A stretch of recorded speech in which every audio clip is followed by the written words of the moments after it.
Assalamualaikum warahmatullahi wabarakatuh. Kami dari kelompok 12 ingin mempresentasikan hasil diskusi kami. Perkenalkan, saya Cici Nurjanti. Perkenalkan, nama saya Adi Setiawan Sapitra. Perkenalkan, nama saya Ika Adiansa.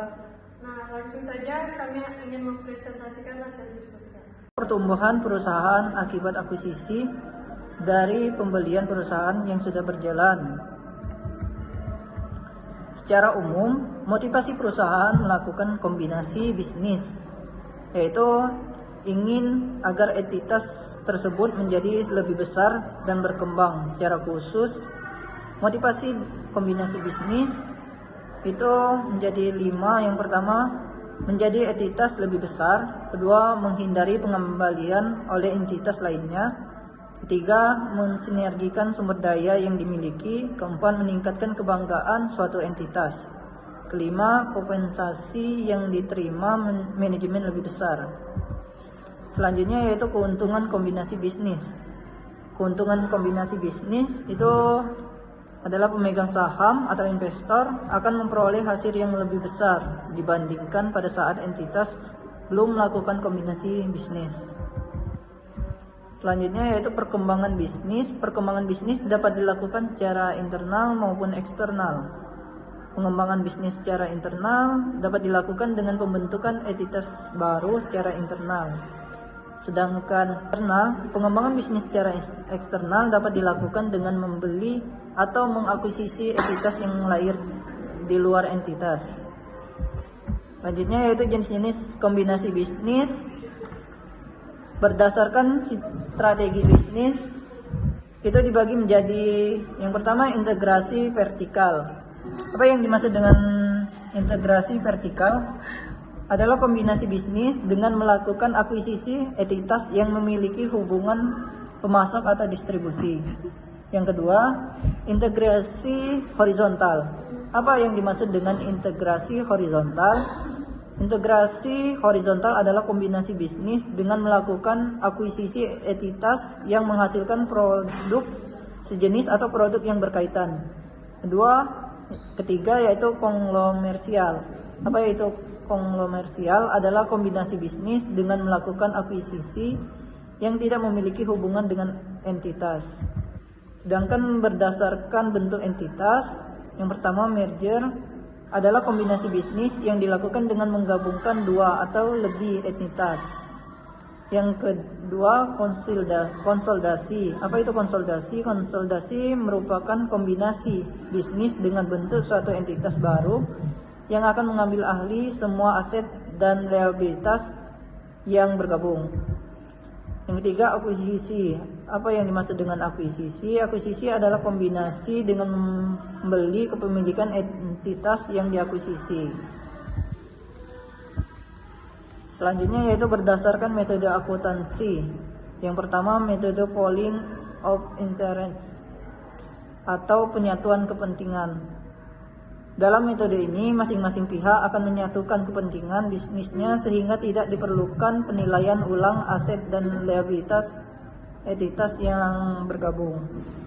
Kedua, metode Fisher atau pembelian atau akuisisi. Dalam metode ini, dasar pencatatannya adalah nilai wajar pada tanggal akuisisi karena kombinasi bisnis dianggap sebagai pembentukan entitas baru. Selanjutnya, menurut standar akuntansi kombinasi bisnis. Yang pertama, perkembangan PSAK 22 kombinasi bisnis. Dalam PSAK 22 kombinasi bisnis ini penggabungan 2 usaha. Yang pertama, metode pembelian dan metode penyatuan kepentingan. Kedua, didasarkan pada konsep French theory. 3, goodwill dan penggabungan usaha demonstrasi dan dikenal istilah goodwill negatif.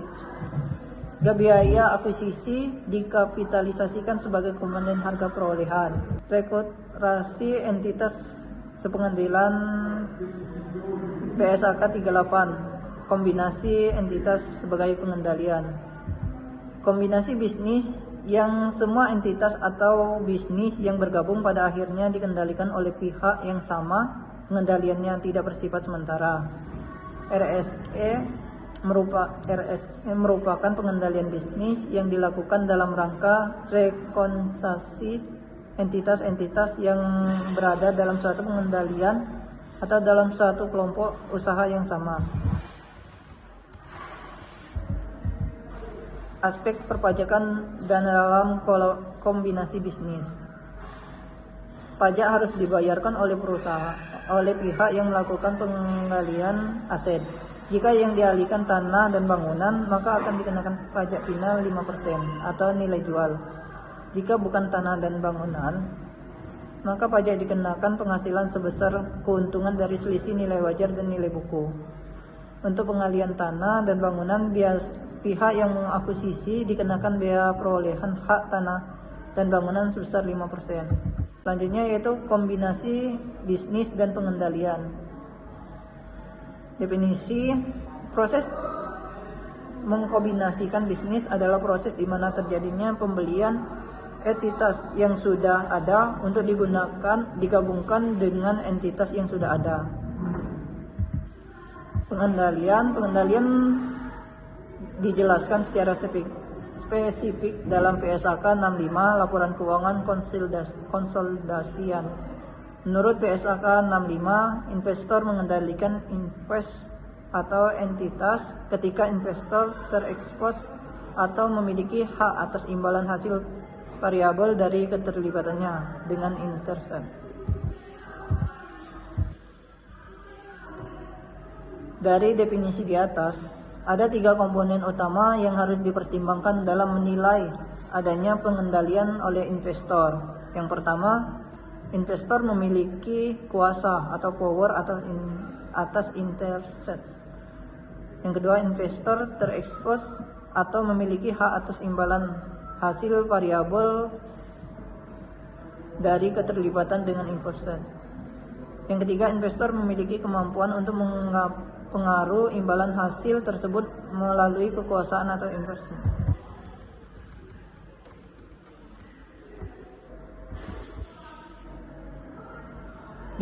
Bisnis adalah rangkaian terpadu dari kegiatan dan aset yang mampu diadakan dan dikelola dengan tujuan memberikan hasil dalam bentuk dividen, biaya yang lebih rendah atau manfaat ekonomi lainnya secara langsung dapat kepada investor atau pemilik, anggota atau peserta lainnya. Suatu rangkaian terpadu dari usaha tersebut melalui input dan proses output. Selanjutnya yaitu identifikasi kombinasi bisnis. Dalam melakukan pencatatan transaksi kombinasi bisnis harus menggunakan metode akuisisi, sehingga syarat yang harus diperhatikan adalah: 1. Mengidentifikasi pihak pengakuisisi, 2. Menentukan tanggal akuisisi, 3. Mengakui dan mengukur aset, 4. Pengakuan dan pengukuran goodwill atau keuntungan dari pembelian dengan diskon. Saya akan melanjutkan materi yaitu akuntansi kombinasi bisnis, di mana terdapat pengakuan dan pengukuran aset dan liabilitas. Pengakuan yaitu pihak pengakuisisi harus mengakui secara terpisah berupa goodwill, aset teridentifikasi yang diperoleh, liabilitas yang diambil ahli, dan kepentingan dan pengendalian. Yang kedua yaitu pengukuran, di mana pihak pengakuisisi mengukur aset teridentifikasi yang diperoleh dan liabilitas yang diambil ahli dengan nilai wajar pada tanggal akuisisi. Yang kedua yaitu biaya transaksi, di mana biaya dikeluarkan oleh pihak pengakuisisi biasanya mencakup biaya makelar, advis, hukum, akuntansi, penilaian, dan biaya profesional atau konsultasi lainnya, biaya administrasi dan umum, biaya pendaftaran, serta penerbitan efek utang dan efek ekuitas. Yang ketiga, adanya imbalan yang dialihkan. Dalam konteks ini, pihak pengakuisisi membayar imbalan atau dalam bentuk tunai kepada pihak yang diakuisisi atas akuisisi yang dilakukan.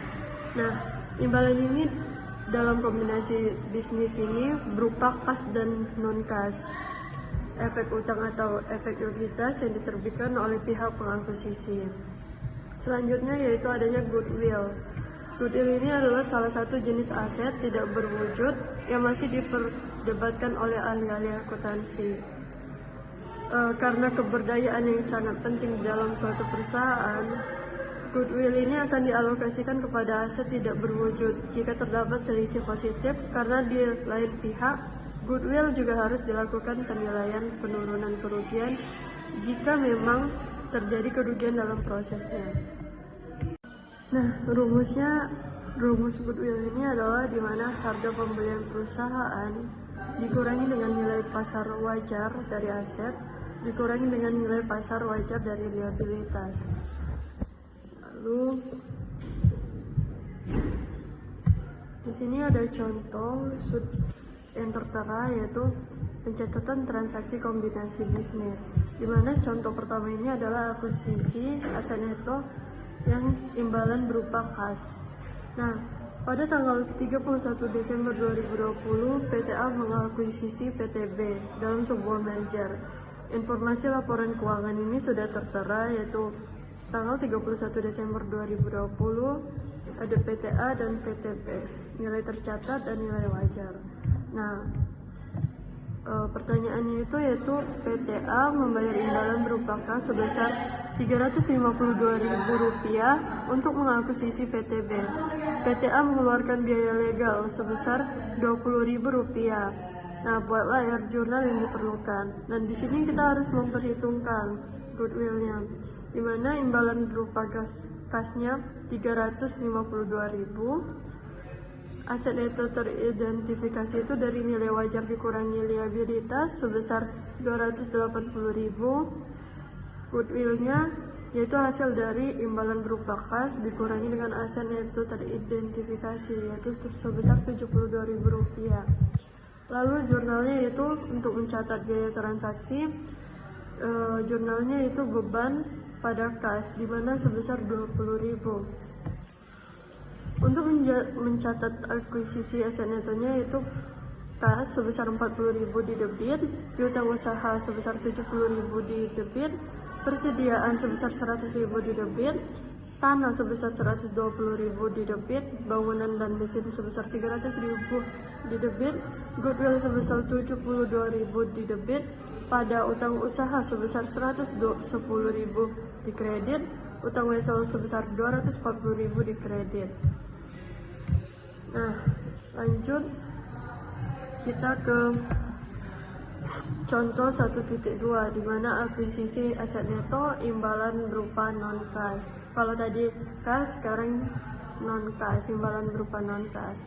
Berdasarkan contoh 1.1, seandainya PTA menerbitkan 11.000 lembar saham biasa sebagai imbalan yang dialihkan atas akuisisi tersebut, nilai wajar saham PTA adalah Rp32.000 per lembar. Atas penerbitan saham tersebut, PTA juga membayar biaya penerbitan saham senilai Rp30.000, sehingga PTA akan mencatat jurnal sebagai berikut.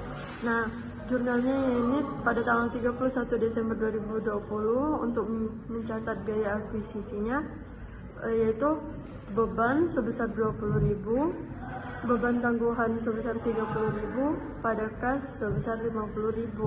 Lalu untuk mencatat akuisisi aset netonya itu pada tanggal 31 Desember 2020, kas di debit sebesar Rp40.000, piutang usaha di debit sebesar Rp70.000, persediaan di debit sebesar Rp100.000, tanah sebesar Rp120.000 di debit, bangunan dan mesin di debit sebesar Rp300.000, goodwill di debit sebesar Rp72.000, pada utang usaha sebesar Rp110.000 di kredit, utang wesel di kredit sebesar Rp240.000, saham biasa yaitu dari Rp20.000 dikali 11.000 sebesar Rp220.000 dikali 11.000, itulah mendapatkan Rp220 juta, di mana nilai tambahan modal di store ini yaitu sebesar Rp132 juta. Lalu untuk mendapatkan nilai tambahan modal di store neto, kita harus mengurangi nilai tambahan modal di store dikurangi biaya tangguhan, di mana biaya tangguhan Rp30.000. Jadi nilai tambahan modal di store Rp132 juta dikurang Rp30 juta, mendapatkan hasil 102 juta, di mana nilai tambahan modal di setor neto itu yaitu 102 juta. Lalu lanjut ke contoh yang ketiga, yaitu konsolidasi atau akuisisi aset neto imbalan berupa kas. Nah, pada tanggal 31 Desember 2020, PTC mengakuisisi seluruh aset neto dari PTA dan PTB dalam sebuah statutory consolidation. Akuisisi ini menyebabkan dibubarkannya PTA dan PTB dan bergabung menjadi PTC. Informasi laporan keuangan itu sudah tertera di tanggal 31 Desember 2020. Bisa kalian lihat. Nah, PTC mengalihkan imbalan senilai 1.800.000 untuk mengakuisisi aset neto PTA dan PTB. PTC mengeluarkan 40 juta untuk biaya legal. Nah, atas akuisisi tersebut, maka goodwill yang terjadi adalah goodwill-nya itu kan mendapat dari imbalan yang dialihkan dikurangi aset neto teridentifikasi. Nah, imbalannya sebesar 1.800.000 dikurangi aset neto teridentifikasinya 1.660.000. Itulah mendapatkan goodwill sebesar 140.000. Lalu jurnal yang dicatat oleh PTC adalah pada tanggal 31 Desember 2020 mencatat akuisisi sahamnya, yaitu beban pada kas sebesar 40.000. Nah, untuk mencatat akuisisi aset netonya, yaitu kas sebesar 520.000 di debit, piutang usaha 350.000 di debit, persediaan 400.000 di debit, tanah sebesar 320.000 di debit, bangunan dan mesin sebesar 900.000 di debit, goodwill sebesar 140.000 di debit, pada utang usaha sebesar 280.000 di kredit, utang usaha 550.000 di kredit, kas 1.800.000 di kredit. Nah, lalu selanjutnya akan dijelaskan oleh teman saya. Baiklah, saya akan melanjutkan materi dari Cici tadi. Pembelian diskon. Timbulnya pembelian diskon pada dasarnya merupakan kemampuan negosiasi pihak pengakuisisi atau timbul dari kombinasi bisnis yang terpaksa. Misalnya harus dilakukan akuisisi karena aturan pemerintah, sehingga pembelian diskon diakui sebagai keuntungan bagi pihak pengakuisisi. Selanjutnya, akuisisi bertahap. Terjadi ketika proses akuisisi tidak dilakukan sekaligus, tetapi sebelumnya entitas pengakuisisi telah memiliki kepemilikan pada entitas yang diakuisisi. Misalnya, entitas A saat ini memiliki 30% kepemilikan pada entitas B, kemudian entitas A menambah kepemilikannya sebesar 25%, sehingga entitas A memiliki total 55 kepemilikan entitas B. Maka proses pembelian 25% tersebut merupakan bentuk akuisisi bertahap. Selanjutnya, kombinasi bisnis tanpa pengalihan imbalan. Hal ini dapat terjadi karena A. Pihak yang diakuisisi membeli kembali sahamnya. B. Hilangnya hak veto karena adanya investor lain yang memiliki hak veto. C. Pengakuisisi dan yang diakuisisi sepakat untuk mengkombinasikan bisnisnya dengan kontrak sementara. Selanjutnya yaitu dengan penyajian dan pengungkapan. Penyajian akuisisi terdiri dari dua jenis, yaitu akuisisi aset neto dan akuisisi saham. Pada akuisisi aset neto, merger dan konsolidasi seluruh aset. Selanjutnya yaitu pengungkapan. Berdasarkan PSAK 22, pihak pengakuisisi mengungkapkan informasi yang memungkinkan pengguna laporan keuangan agar dapat mengevaluasi sifat dan dampak keuangan dari kombinasi bisnis yang terjadi, baik selama periode laporan berjalan maupun setelah akhir periode pelaporan, tetapi sebelum tanggal penyelesaian laporan keuangan. Selanjutnya yaitu analisis laporan keuangan. Beberapa keterbatasan yang harus diperhatikan dalam analisis laporan keuangan konsolidasi. Satu, kinerja entitas secara individual tidak semuanya diungkapkan sehingga adanya kemungkinan kinerja salah satu entitas buruk yang tidak terlihat. Selanjutnya dua, penggunaan rasio keuangan atas laporan keuangan konsolidasian belum tentu mencerminkan kondisi tiap entitas individu yang dikonsolidasi. Selanjutnya tiga, beberapa pos dalam entitas individu yang namanya sama dan digabungkan dalam laporan keuangan konsolidasi namun bisa saja memiliki karakteristik yang berbeda karena pada industri yang berbeda. Terima kasih. Sekian presentasi dari kelompok kami. Jangan lupa Like, komen, dan subscribe.